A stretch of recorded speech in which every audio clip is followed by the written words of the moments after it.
So we've been going back and forth. So sorry about it. It's like, Aditya is as cool as a cucumber, and I tend to get all very nervous with lives. You can take it from there.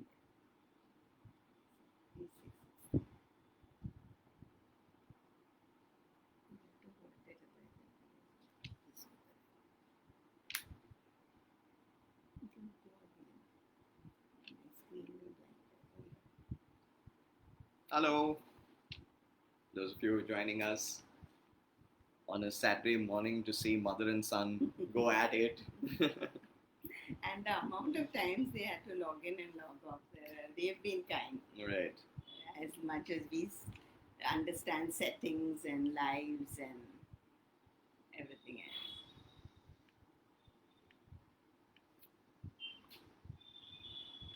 So, are you excited? Because you're kind of a champion now, right? You've done a couple of kindness lives. So, for those of you who don't know, a couple of months ago, we set up this very interesting initiative called the Kindness Lives.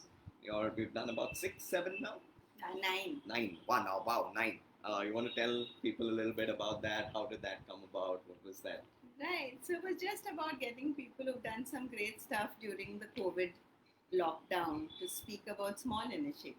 Right. And to throw highlight the small. Sure. And how the small matters, because the big guys anyway get the publicity.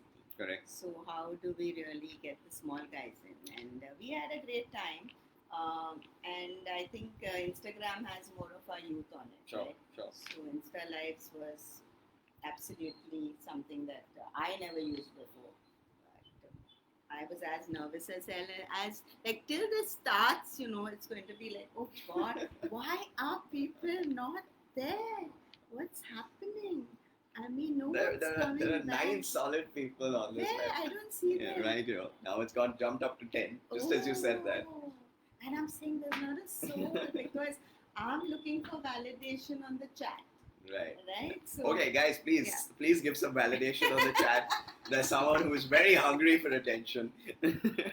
Someone who would clearly help to say that we are being heard and we're not talking to a wall. It's not like some going into a vacuum. So please say hi, be nice. They all said hi and then we checked out on Right, them. They were right. very sweet and said hi. The most important people are here, Rohini. I think you need to. No. Okay, All right. okay. I think we better start. It's 11:06. No. He's going to add us to the. He's going to let us know. Okay, so we're not officially allowed to start till Sushant lets us know. Not able to hear you. Okay. Rohini, can you hear us, or is that?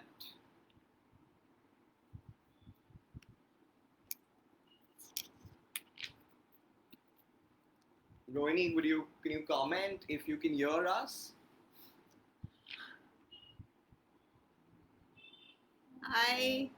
Because Jacinda said she can't hear us, but Rohini, no, Rohini and the others, can you hear us? So we're just checking. Okay, great. So Jacinda, I think it has some problem at your end. Jacinda, you'll have to check a little bit of your audio settings. Raghavendra, good morning from, where is that, Oman? Thanks for joining in. And Sonal, of course, the boss of KU, says she can hear and see us. We're just waiting. Riddhi, welcome. Everything is clear. Sushant, please start, he says. So All right. We will start. On that note, we will start. So, guys, we just quickly want to set up what we're doing today. This is a conversation with Nirmala Mehendale, who's one of the recent pledges of Living My Promise. And I'm going to just take a minute to tell you a little bit about that, and then we can get into a more animated discussion on how did this come about and what was the journey that led to this. So for those of you who are not aware, Living My Promise is a self-driven initiative started by one of the promisers, Girish Batra, and now championed by 50 others as well. This initiative is essentially a community of promisers and is not an NGO. The promise is a moral commitment one makes to their own self and the public. So the idea, very very simply put, is anyone who has a net worth of 1 crore or above during their lifetime pledges, or they could pledge in their will as well. or they can pledge in their will as well, decides to put 50% of their money towards philanthropy, any cause that they would like. But it's a serious commitment to make, and one that is going to deprive me of my inheritance. But that said, jokes aside, that said, it's a really brave move, and it's a very uh, it's something that, it's quite something to go and make and say in your lifetime. I think what really stands out about this is that, to come out and say that I'm going to be doing this. So what I would just want to start off with is, were you always a giver? No, I don't think so. Okay. So I don't think I was a giver. And the reason I think I was not a giver was because I thought in my head, and this is I'm talking about while I was a teenager, and Sure. thinking was giving is you give what you have, and Right. possibly I don't know, maybe I thought it's not my money and it's not my whatever. So I don't think I started off thinking I was a giver, and I was wanting to be a self-made person, and then say, oh, now maybe I'll decide whether I want to do something. Right. So that didn't really strike me growing up. No. Okay. Okay. And what would you say was the turning point? When did the seeds of giving first start to come in? So if you look back, it was after school. So it was about, you can say, going to college. So I went to Sapphire College, and so the first big risk that I ever took, and I think it's good to share since we're talking about a story, was I went for science, and that was such a mess because after 1 year in standard 11, the boldest decision I ever made, I would say at that time, was to go back and say, I don't think I can be fulfilled or happy or whatever. I need to change streams. And when I moved then to the 12th, I seemed a far more, I let go of that burden of now I found something that I'm enjoying. And I joined the NSS, and I was at Sapphires, and we did a lot of rural camps. Right. And so I kind of went to it just because it was an outing initially. Yeah. And coming from, middle class, conservative homes, it was an opportunity to just volunteer and spend a Sunday out. But I think when I look back, it had a deep impact because coming from an urban background, having lived only in the cities, I saw the other side of what, as a cliche, we talk about the other India, or, and that really, really, I think I was also a sensitive kid. And that added to the whole thing of, writing poems and thinking. Somewhere, I guess, you would say in my late teens, it developed. Okay. Yeah. Okay. So, starting from your late teens to say you've come to about 21, and you have decided to do your postgrad in a master's in social work. So that's quite a commitment. So clearly something happened in those 3 years of undergrad that said, okay, I need to give my life towards this. So what was that about? What was that? I think when you started doing your MSW was really when you got into the thick of things. Right. So what happened in that phase?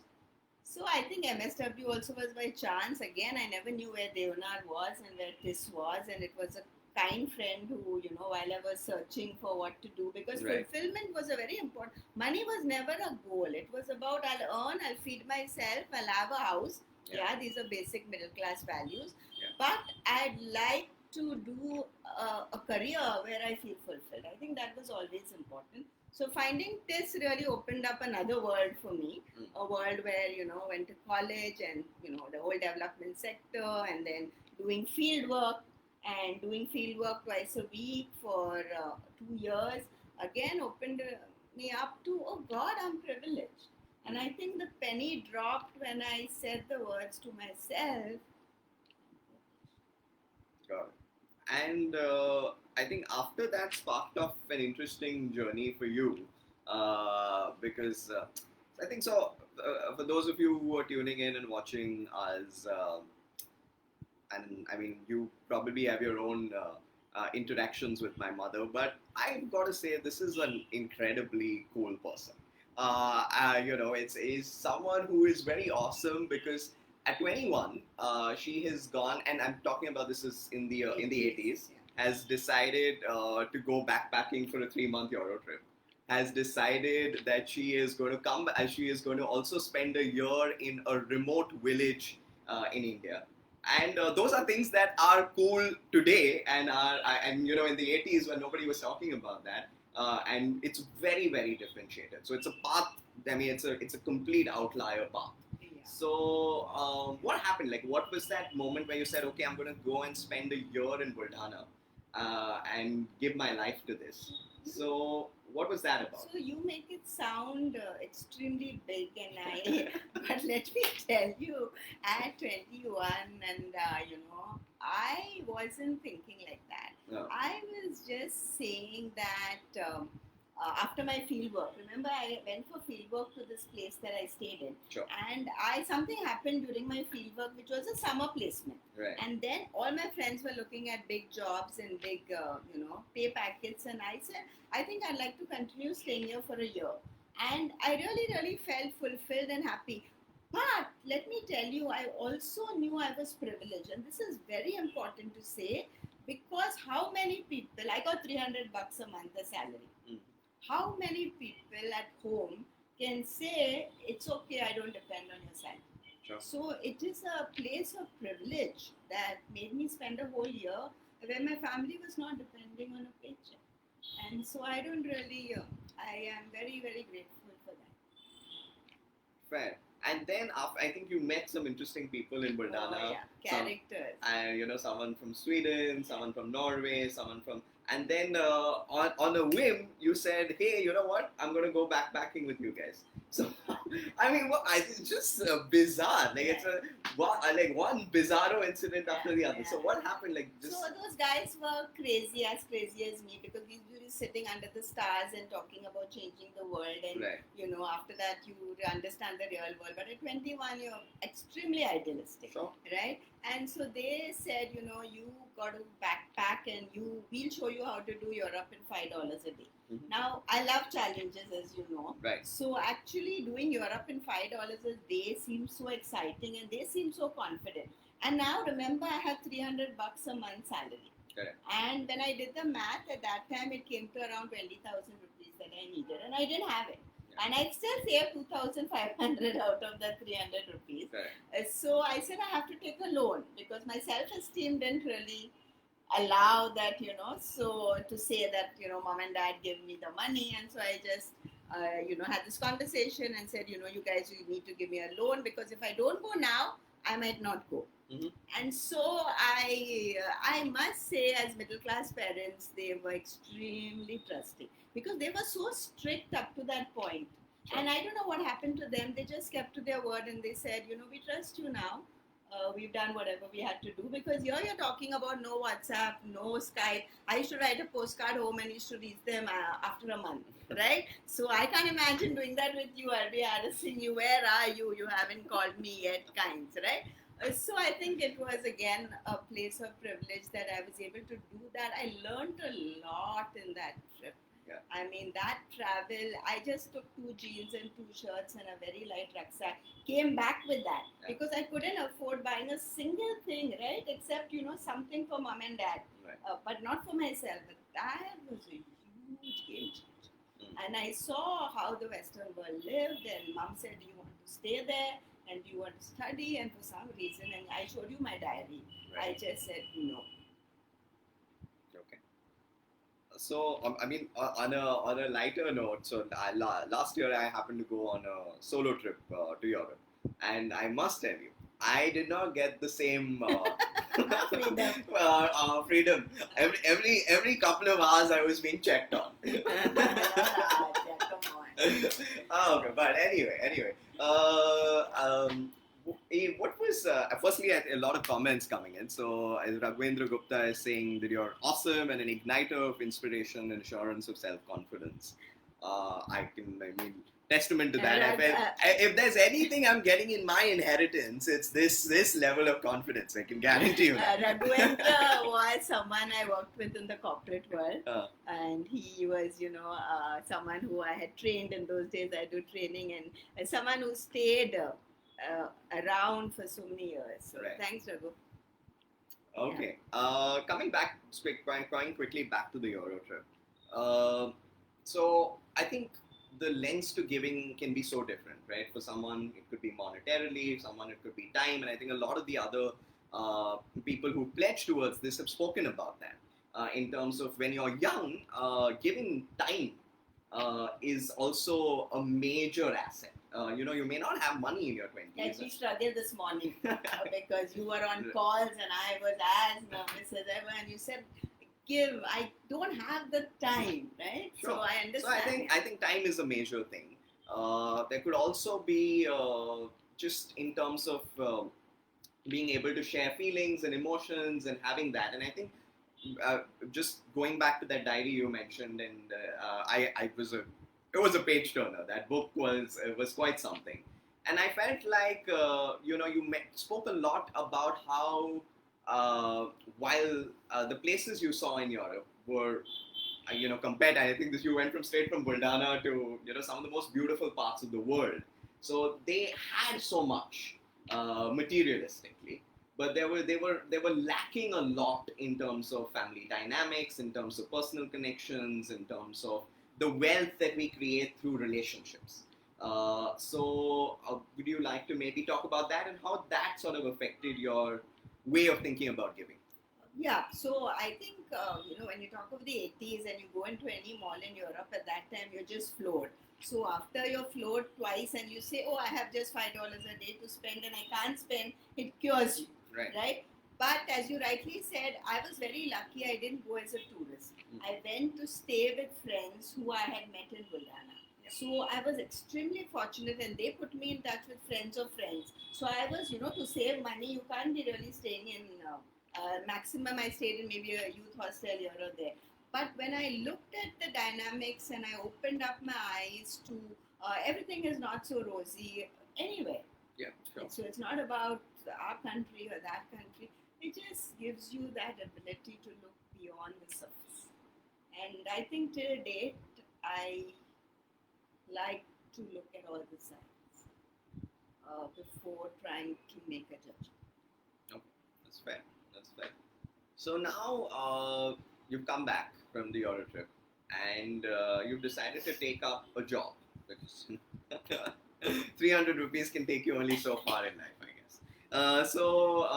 What was that about? And now what I like to call is the next leg. This little leg is the more conventional journey. So there were bouts of absolutely unconventional, like you've really skipped the beaten path and you've come back to the beaten. You come back on track a little bit in terms of what conventionally people would do. And what was that job like? What did that bring you? I came back realizing you cannot live without money. Okay. All the romance of everything was over. Okay, and I said, I've taken a loan, and there's that part of me, very sensitive and I don't know what's the word you use, that I have to pay back this loan. Nobody's asking me to pay back, and I don't have any money. So I went to college, and I remember, for those of you who know Suma Chitnis, she used to teach us at that time. She was Vice Chancellor at SNDT, and I went to her and I said, I need a job, and a job that will pay me, and I need it now. So she was very sweet, and she said, why don't you just come and be a research assistant tomorrow while we figure out a job, right? So next day, I'm there doing a research assistant job, which don't even ask me what it paid me, but definitely better than $300. Yeah. And I used to look at the notice board every day, and one day Mrs. Chitnis comes to me and says, there is a job that just seems to fit your madness, and it's in Ambarnath. And none of the other kids want to go there because it takes 4 hours from where I was living to go up and down. Sure. And I said, I'll go anywhere. And that's the journey which started, which was, using the Indian Railways to travel 2 hours in the morning and the evening. And was a very fulfilling job.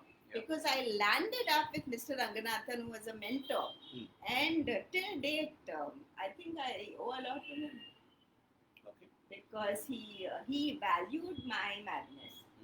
He valued the fact that I had spent a year out, and he said, I would like to have you on our team in the factory. There weren't many women in factory in those days, because you might bring that, different approach. And I worked with the workers there, and I knew everybody as my nature is. And again, it was a starting of giving, because it was a starting of being fulfilled, right? So the money was coming, and I think that fulfillment thing was driving the energy.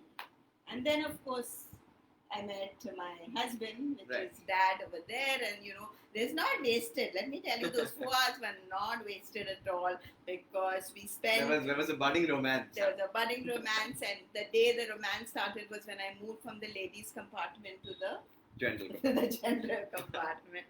And then was the very tough decision of, an interreligious, intercultural adjustment. And everyone who knows me said, you're mad. I mean, don't ever, you're not the person who will be able to be stifled, and you're such a free bird, and you're going into a joint family. But I don't know, I didn't listen to any of those voices. And there you are. So, just to recap, we're at this point only at age 25, 26 maybe maximum. Yeah, I'm married. Right? Yeah. We have done, we've gone through a very fulfilling time in college, very interesting master's program, a year in a remote village in India, 3 months backpacking, joined a very interesting workplace that still allowed you to do a lot of fulfilling work, and also had one of those train romances. Western Railway romances.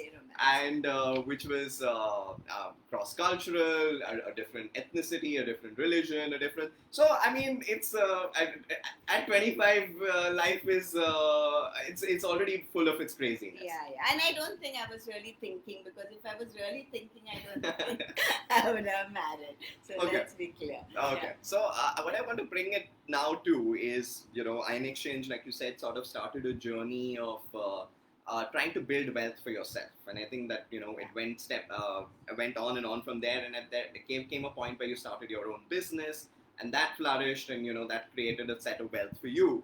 And Sushant has this question here, which is, I think, going to be very relevant to a lot of people, which is that LMP, as I mentioned, guys, right at the start, is open for anyone who has a net worth of about rupees 1 crore. So that is that's just a cutoff to help set things out. So one of the questions that keeps coming up is philanthropy only for the rich? Is it for people, who are doing well, who are comfortable in life, who have it all? I know, touch wood. No, so I would say what excited me about LMP was I could see the middle and the upper middle class be part of it, right? Right. And this was what excited me, because 1 crore, when you look at what you own in terms of property or anything else, isn't really much. And there are many, many people in this country who can make that cutoff. Right. But the question is, do you feel fulfilled within to be able to say, I can give? And I've always had this feeling that you have to feel comfortable with your lifestyle, and you have to be someone who somewhere realizes your privilege. Sure. And if you can do that, then it is that much easier to say, I can make lifestyle changes, and I can have this conversation with my family like I did with you, and somewhere it is not meant for the rich. I think it is a lot of us middle class, upper middle class have fears. Yeah. And once you can overcome that fear that you have enough and more than enough, maybe you don't have much for luxury. Sure. And I think in my head, when I realized I don't need luxury, it became easy. And so I told you, remember that you can tell them about the cruise and stuff like that. Yeah. So one question that's coming up, which is relating to this, is by Venkat, who very affectionately calls her Entai. So become a big sister.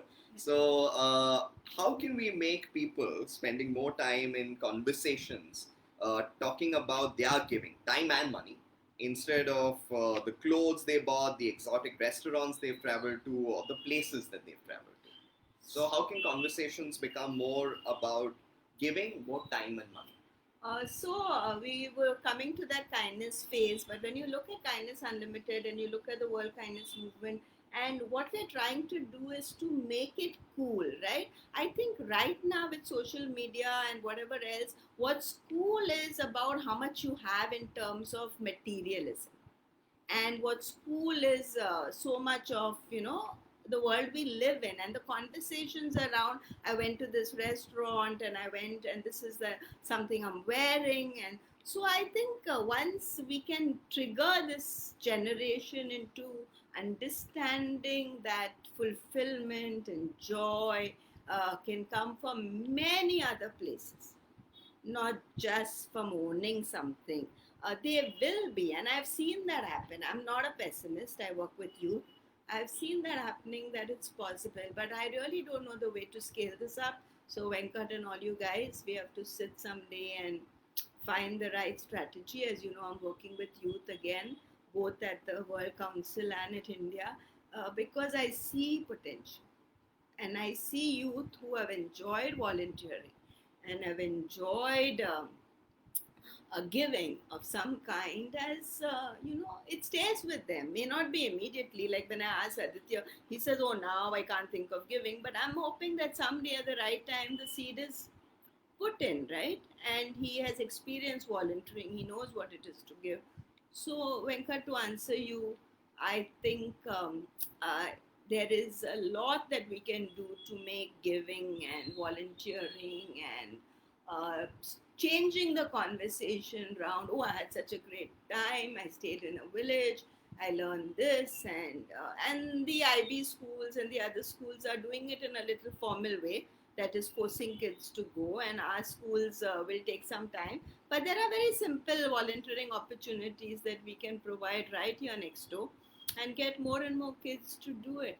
I'm a believer in volunteering as one way to have a giving mindset. There's So, Riddhi is asking. Riddhi's question is actually quite interesting because Yeah. it personally relates well to me. Yeah. Which is what can we do to make kindness and giving full time? More as a lifestyle. So. And not just on birthdays or on World Kindness Day where mindsets are concerned, what needs to be done? And this is something that I can really relate to because I felt good about myself saying, okay, so periodically and so many times of the year I'm doing this. I'm going and spending a couple of weekends volunteering, or on this particular day I'm doing something, and I've cashed my goodness quota. But I think she's asking a very very relevant question, which is how do we not make it occasion centric, but more make it a mindset? So one of the things that I was just watching one of the other videos, one of the other lives that was done yesterday by the Miranda. Yeah. Shared, And one of the very interesting thoughts that came up there, and I think particularly their daughter shared this, and for a young person is very relevant, is rather than looking at giving large corpuses of money one time. Okay, Corona has hit. You've given a large sum of money, and that's that. And patting yourself on the back. How can you make a habit out of it? And wherever you are on the pay scale, I think it's very easy to put aside a certain amount from your salary to go towards a cause. I mean, you're doing that, and I think that reflects also in Venkat's question and in Riddhi's question, that we're making outrageous kind of spends on lifestyle, food and just a coffee, all those kinds of things. So can we look at making a proportionate contribution monthly? And I think that gets more ingrained. It becomes a financial discipline of sorts. So I think that really struck a chord in me. It's something that I definitely look at starting. Sure. So is there maybe another? I think once you start setting aside a small amount and you realize it's that discipline of, see, you know about SIPs, right? And Sure. we are so also particular that I have a systematic investment plan, mutual fund. But even if there's a small amount that a youngster can say, this is for good, Yeah. and this is for a cause. It may be animals, it may be for the blind, it may be whatever inspires that youngster. Yeah. I think there are few who are doing it, but not in a very systematic manner. And I think families can inspire that, because if you see your parents doing it all the time, right? And somewhere it might schools and families, inspire young people, give them the taste of it, give them stories Yeah. of people who've done it, and they're not wealthy people. Because normally, what someone says, oh, he's wealthy, she's wealthy, it's okay for them to do. Right. But our point is, we're talking about India's middle class, which is growing. Right. How do we do that and make people feel they're contributing to the India story? And I think maybe you can talk about something Venkat mentioned to you offline, which was this whole point on contribution, right? In Yeah. terms of, we should talk about percentage of wealth that's coming from a person rather than amounts. Yeah, I think that's what LMP and Venkat always says, and he highlights is if you have a person selling bel puri Yeah. and he earns a profit of 2,000, and if he gives 10-20%, it's huge. But we usually get carried over by big figures and big numbers, and it's all about the percentage that you're deciding to share, right? Yeah. So if So- from a small cake you've given a large chunk, then that's huge, right? Yeah. So it is not about how much you have, it is about what you have and the small percentage that you still decide to do. And I think you and I have seen a lot of people who don't have wealth do that. Correct. They've just been kind in so many ways. And not just in terms of cash. And that's what I want to highlight. It can be in terms of time, it can be in terms of teaching someone, it can be in terms of, sitting and doing a reference. There are 100 ways of giving. And the question is, am I going to systematically keep giving every day? And am I going to search, say, oh, someone's asked me for a reference and it's going to take me half an hour to sit and write for that kid. Yeah. But that's giving. And all kinds of giving. And one day, maybe the person will start giving in cash as well. But it must start with some kind of giving. Absolutely. I think Jacinda is saying, I think that will be part of your life when you involve with it personally rather than just giving and get over with it, Because there's a feeling and an emotion. And I think when you were a kid, I used to drag you to places that you didn't want to be dragged to. Right. I'm sure you can tell them later. But the reason was not about the check. It was about the experience. Yeah. Right? Like when we went in the hot sun and distributed jars. It was about, can you see a laborer's life? Right. We'll never ever see it sitting at home. Right? So being a little uncomfortable and actually going out there on the road.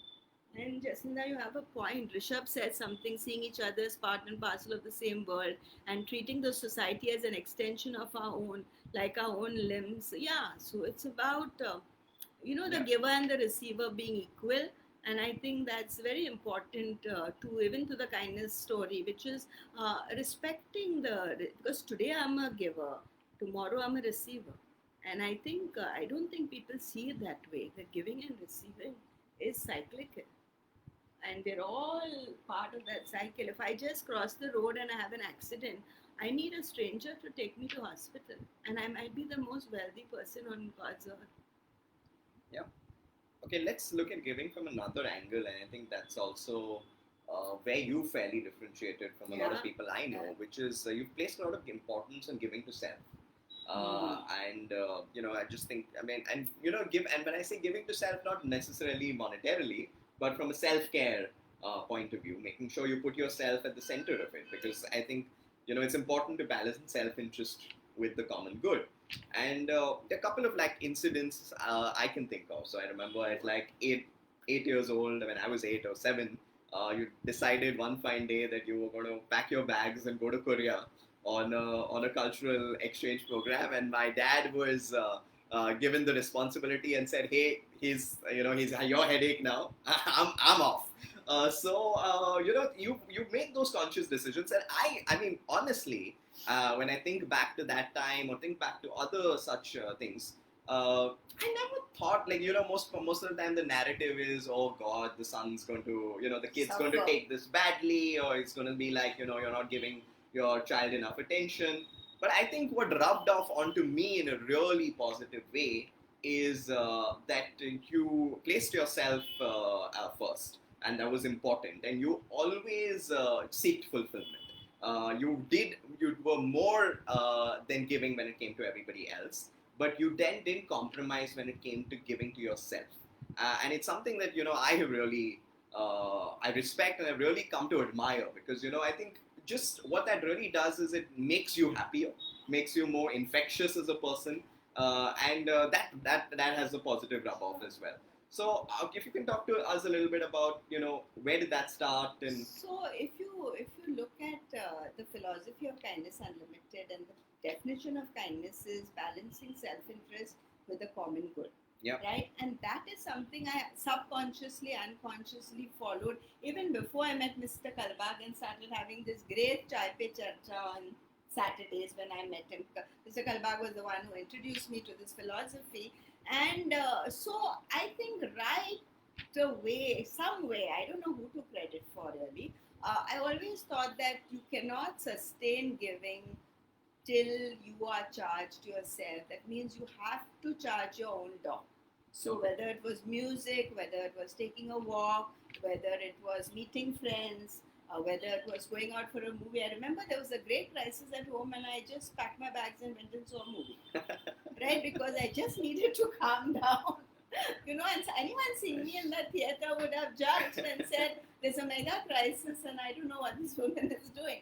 But I couldn't care because I know I'm going to come back with a lot of energy to deal with that hospitalization or that crisis. And, so taking care of self, I think, is a sustainable giving, because you can't give, as I keep saying, from an empty cup.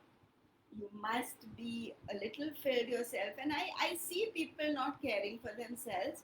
I'm not here to win any award, best wife, best mother, best whatever. I'm here to find what charges me. And I think what charges me is looking after myself and looking after others, which I can easily see and do. Fair. Which is there are a couple of more comments that have come in. Raghuendra. In life, I found the highest joy in only giving. The kind of happiness I see makes me touch peaks. Yes, a lot of people get the helper's high because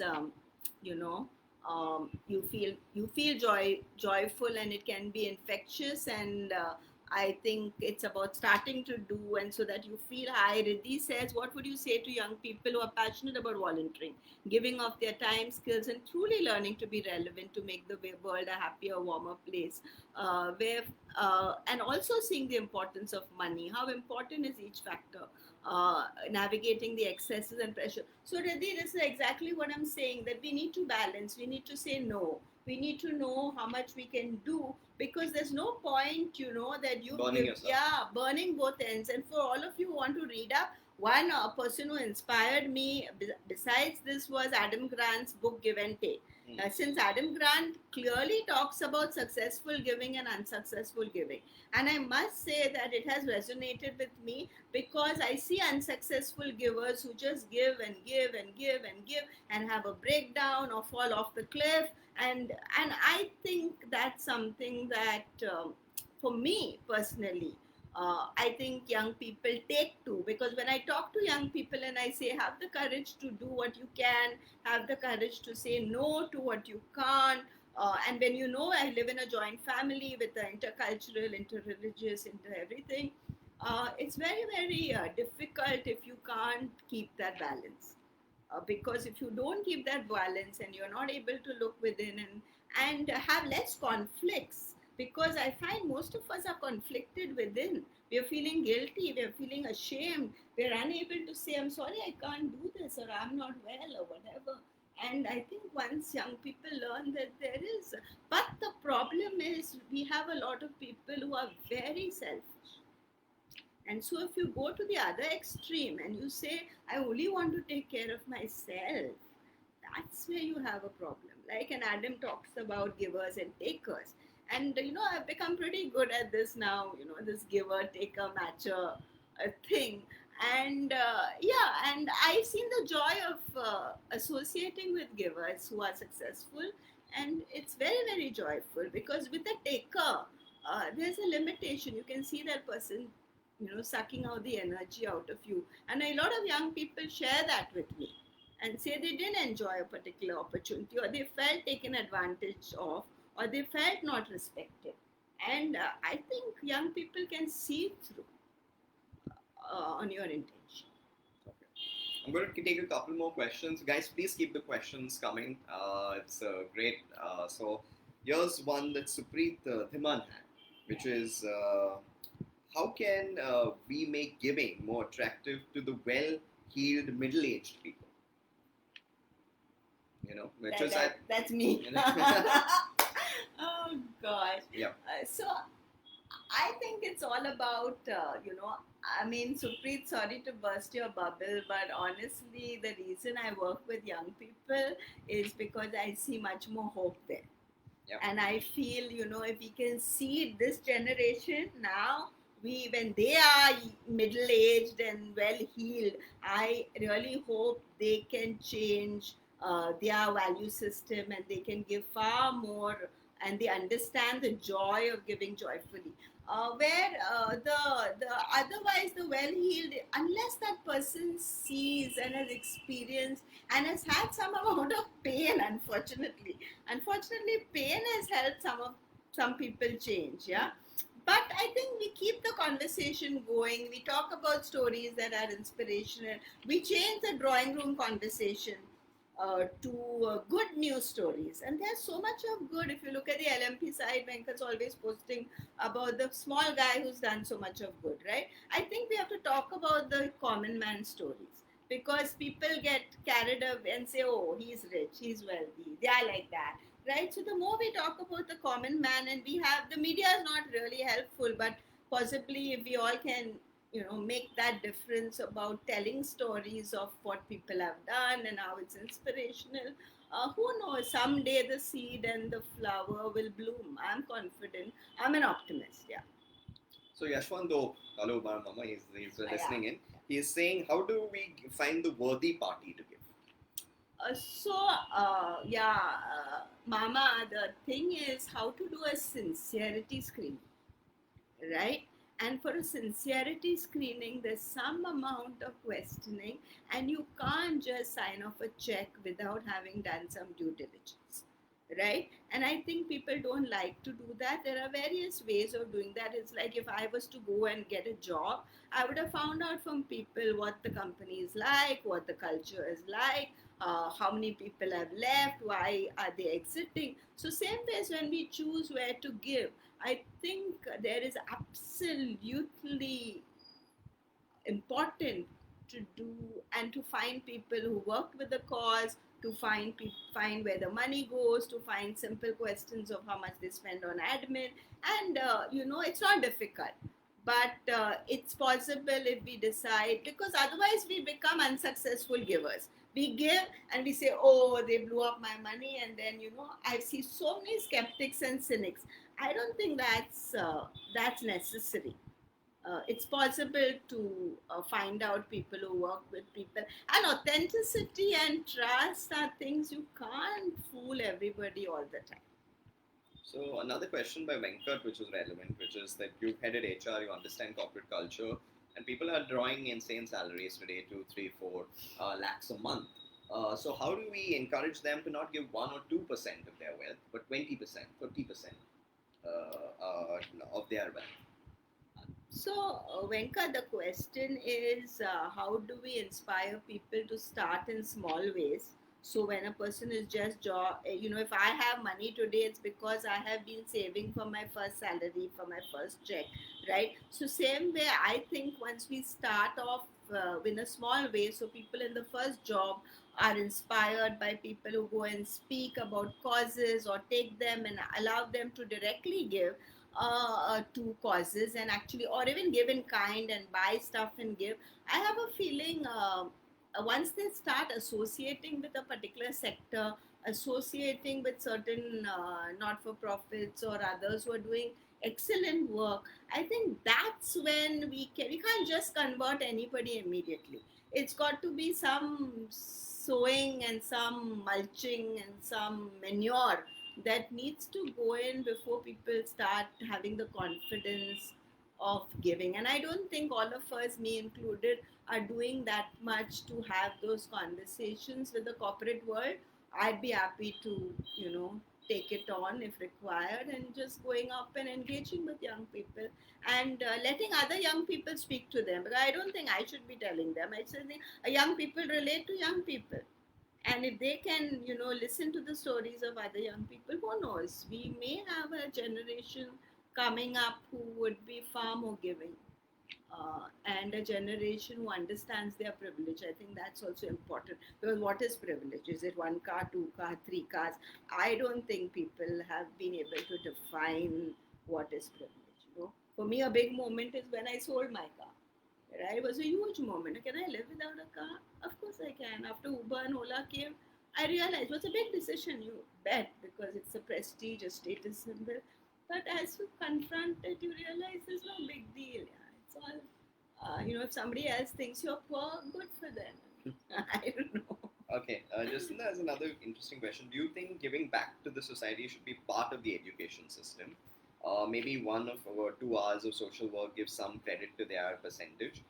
This would help the kids make it part of their life. And I think this sort of relates to some of the work you've done with Kindness Unlimited and trying to work kindness into educational curriculums.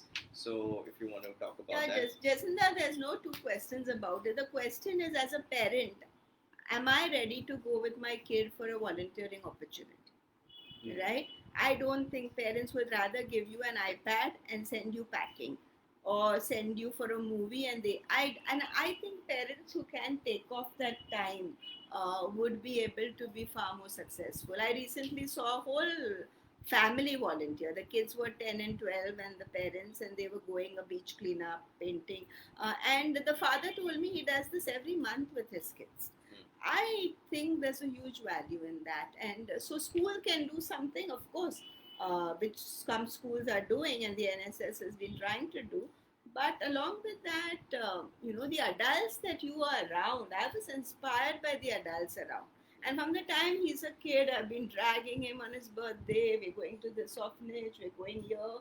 We got to iron our clothes and give all the clothes we don't use after 6 months. And these are things, your kid sees you do, and you have to give it very respectfully, and you have to just keep the clothes on the bed, and if people don't want to take it, they're free not to take it. And you know that you're not doing someone a huge favor.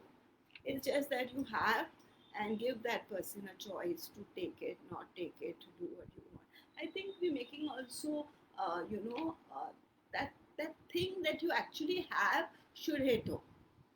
And um, and uh, and I think one of the other things is simplicity, right? If you have, like in COVID right now at home, we've always had just one bhaji, one dal, and two chapatis, and it's so easy, because it's so easy to cook that, because that's been, whether we've had money or not, that's what we eat, right? So those values help, because even if you spoke about the intercultural, interreligious marriage, those were common values: education, travel, a simple living, saving. So you don't know. I mean, And I think it's the simple things, right? One of the things that would really irritate me as a kid was, we had, we were fortunate to have a car and a driver and things like that. And we had to go to my grandmom's and place to the dentist or wherever, and so we have a car sitting down in the building, and we had some person to take us there, and my mom would say, you know what, let's go by the bus. Yeah, the Or BST is the best travel. or let's go by the local train. And I was just like, why in the name of God would we want to do that? But I think it's those things are very important, because it really gets you to value what you have. So I think those experiences, and I think making sure that as a parent you ingrain that into your child is important. Today, if I don't take the train for long enough, that it makes me unsettled. So that was that. One other question that's kind of come in is, this 50%. Where did this number come from, and how did it? I mean, of course, giving is a responsibility, but how did you land on 50%, and what was that about? So, of course, you're Venkat's to blame, but I always thought of giving. But like many people and families, I came with this value system that no one should know. It should be very secret, and it should be very private, and it is very embarrassing if someone knows. Uh, and so, this was the third will that I made was during COVID. right? So I was sitting and drafting my third will, and I've done it every decade for some reason. And that's the time I heard about Living My Promise, and I heard about it just because I know Venkat, and I was looking at his post, and I said, COVID is the time, if I've been reflecting, this is the time to just jump the bullet and just make that commitment, right? But the important thing was to have a conversation with him, to have a conversation at home. And I think that was more difficult for me because I had to really tell them that I'm serious and hope that all these years of he seeing my madness, that he would appreciate it. And right enough, I think my birthday was on the 3rd of June, and in the month of May, I said, yes, 50% makes sense. Maybe later more as well. But right now, let me take this pledge. Let me be open about it. Let me not be bashful about it. And a lot of people inspired me in that LMP group. Most of them I've not met, but I was inspired. So I just jumped the bullet and I said 50 to 50 because the previous will never had 50. Correct. It had much less. So why not start with 50? So that was it. And and some of us have been blessed with intergenerational wealth. You end up taking something which is not yours just because your parent leave. I questioned myself on all those things and I said, is that something that we should also give away? So that also sort of the second part of that question is how did your family take it? So should I answer that? Oh yeah. I'm Please still, answer guys. that. And we have a letter. I have a very, very emotional letter given to me on my birthday. No, forget about which that. Is, which I is am what still, which relieved me of a lot of my tension. I am still dealing with the trauma. I'm having sleepless nights. It's very tough, guys. Don't ask. But no, seriously, how was what was that? What went? I mean, of course, talking to different people, from your husband to your son to what was that like? Of course, it was difficult for you to have that conversation, but how did it go? I think it just went because people were not surprised. No, I'm not surprising anyone. My madness doesn't surprise people, right? And so it's your wealth. You've made it. You can live with it, and you're hoping your son or your children are able to stand up on their feet. If they are not, God, there's something, and they don't need too much. I always believe, there's this thing of shirtless to shirtless. That one generation is shirtless and then the next generation gets the wealth, and the third generation can become shirtless if they're just going to inherit wealth of where they don't deserve it because they've not worked hard for it. Okay. So that's a viewpoint I feel that if kids understand the value, they would be able to really do far more than just being. There are different opinions, and a lot of people have given me the other side of it, but I don't see it that way. I just see it as you can make people self-made by letting them struggle. And I think just sort of looking at it, sort of presenting the other side of the equation, I think a lot of it as a parent, what you could do for your child, particularly in his or her growing years, is so much of value. And I think that is, I mean, when Gwendolen talks of inheritance and things like that, I think so to be able to give that foundation of a strong education, of just, giving them the wings for them to take that on. And I think conversations. I think what we need to do is just try to find value in that, rather than, start to talk about inheritance from any other way, because ultimately what the best sort of thing for a parent is to know that your child is doing well and your child is empowered enough to set out on their own. Absolutely. And for your child to understand their privilege. Absolutely. Yeah. And once they understand that, then the conversation is very easy, right? Because you have seen both sides. If some kids don't even know the other side. Now, if you don't know the other side, I mean, no one can help you, right? If you've decided to shut your eyes and ears, and they're getting more and more gated. And that also concerns me because the more gated you get, you're shutting off your kids into special everything. They're not going to really, unless you really go out with them and then volunteer and do something. Otherwise, you'll make them grow up in a bubble. And it's easy in this country with all that staring at us to still grow up in a bubble. Absolutely. So Christine, I think has more of a comment than a question. You want to read that out? So her grandma, Christine's grandma, taught her at the age of 5. She explained kindness as a natural thing to go about, as an opportunity, parents to play an important part. Yeah, and the environment is important. My grandma too always, gave and to whenever she could, whether it was in cash or kind. And so I think we inherit this. And I think Aditya and I don't know whether I could bring it up, but we had a person with Down syndrome, and Aditya's uncle had Down syndrome. So I think growing up, the sensitivity of living with disability, all these things matter, and how the family can still live together and give and share and care. Fair. So, guys, we're going to look at closing in the next 5 minutes or so. I'd invite any final questions if you guys have any. He says we Uh, can conclude. And what I'd like to sort of set that going with, and maybe if you have any further questions, we can close with that. But one of the questions sort of goes back to middle class India, and the challenge is that middle class India is very ambitious. And how do you reconcile with ambition and giving? Because that seems like can't seem to exist on the same continuum. So how do we make both of them coexist? Because middle class India still wants to grow and wants to is very lifestyle hungry. So how do we? And from someone who's kind of climbed that ladder yourself, how do you kind of balance both of that? So I think we using certain words, to me also matter. Right. And I think the word ambition here is a challenge itself, right? Because, and I never use that word ambition. I've always used the word fulfillment. Correct. Right? So if you say you're feeling fulfilled by what you do and then balance your self-interest with doing something good, it's always possible. Correct. But we use these words, and I think we have to change our daily lingo.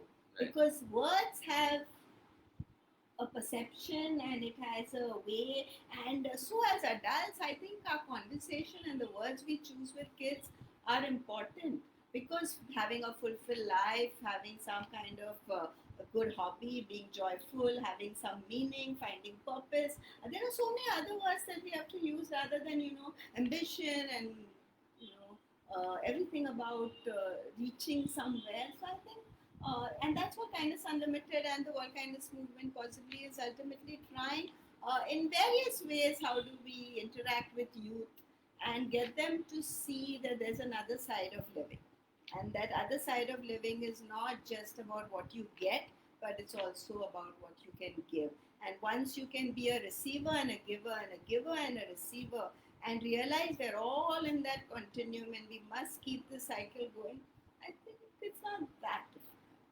Fair. And if you want to talk about how through your own efforts, because right now you've made Kindness Unlimited pretty much your central baby. Yeah. So how are you channeling that giving to not just person to person, but more organizationally in what you're doing? So I think I've reached that stage with I've kind of really packed up my corporate work.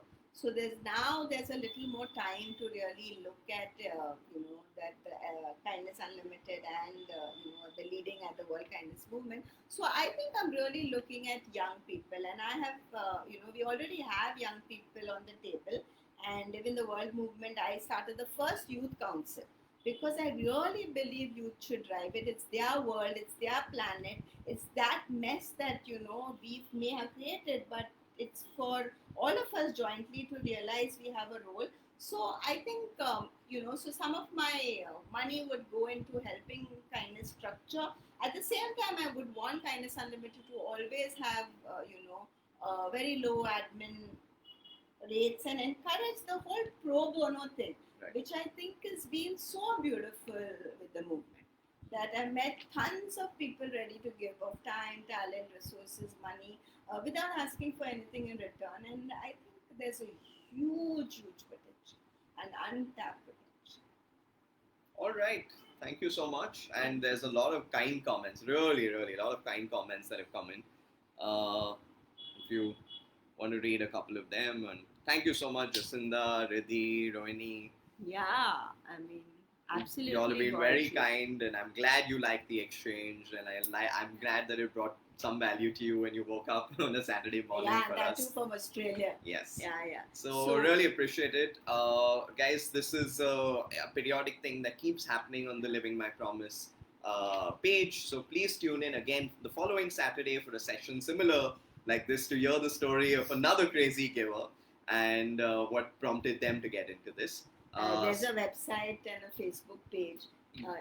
And we'd like you to go and check it out because it's a great opportunity for you to see what the other givers have done, because it's such a diverse set of people. I'm sure it'll be inspirational just for you to go out and check the Facebook page and the website called Living My Promise and .org. .org.